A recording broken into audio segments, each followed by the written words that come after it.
Bong Joon-ho's Parasite is a virtually perfect film on every level.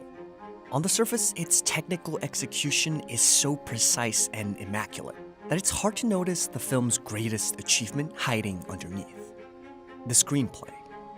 For Bong, who has written every single film in his career, Parasite is essentially a culmination of everything he's learned over the years. But in its more than 2 hours of runtime, there is a single moment that truly exemplifies his genius. A sequence that transforms Parasite into cinematic perfection.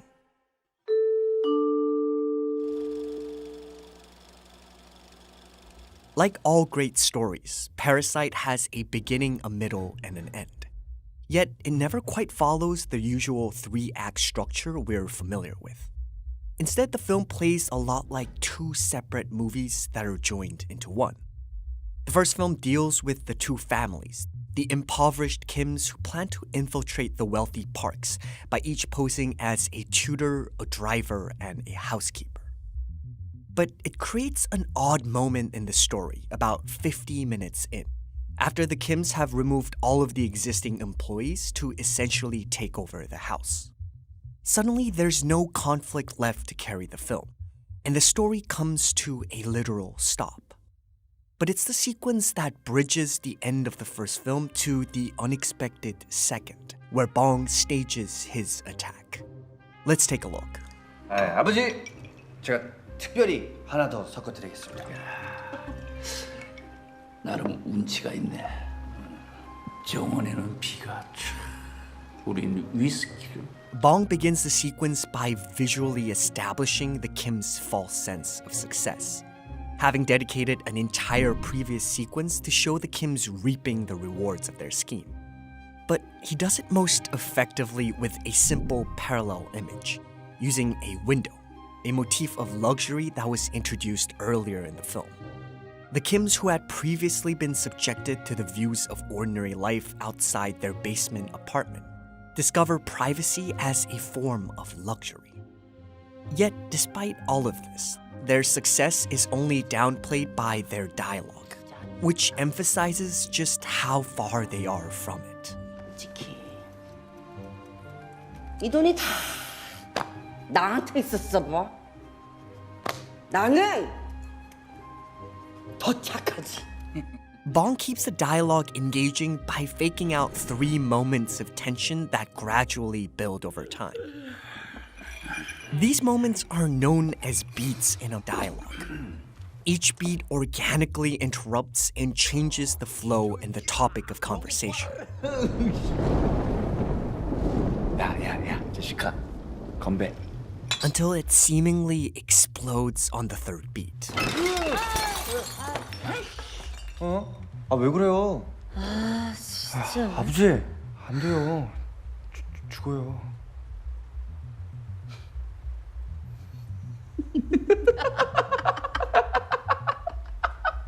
뭐야? 속았지? 아버지도 참. 기우야, 너도 속았지? 리얼하지 않냐, 안 그래? It's no coincidence that this doorbell marks the exact midpoint of the screenplay, appearing on page 71 out of a 141-page script. It's a sound that signifies the end of the first film and what Bong refers to as the real start of the film. 누구세요? 밤늦은 시간에 정말 대단히 죄송합니다. 다른 건 아니고요. 제가 부엌 지하실에 제 물건을 깜빡 놔두고 온 게 있어가지고요. It's a brilliantly foreboding moment after a series of peaceful sequences. The audience is aware that something is about to go wrong. They just aren't sure what it is. This is probably the best moment to talk about the films that inspired Parasite. Bong has mentioned several, and the most obvious is Kim Ki-young's 1960 film The Housemaid, which features a similar story about a poor maid infiltrating the rich.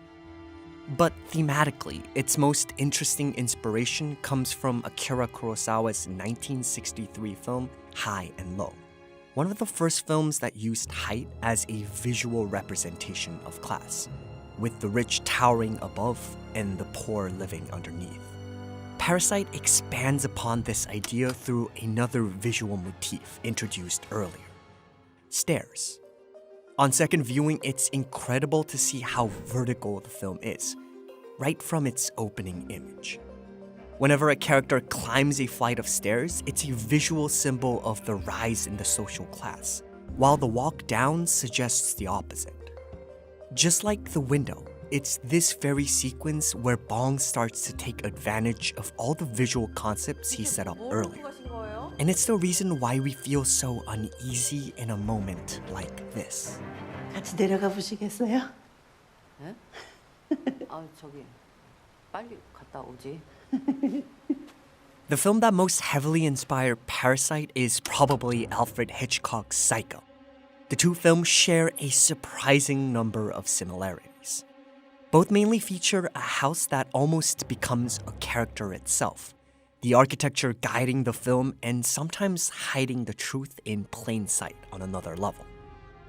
And most importantly, the game-changing twist midway was also done most popularly by Hitchcock in Psycho, who killed his main character exactly halfway through the film.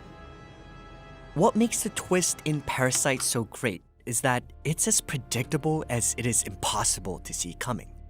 The basement in question is featured only twice in the film, for less than a minute, before its actual role is revealed. But it's a twist that doesn't feel out of question, as we've seen it happen already, just through the eyes of another family.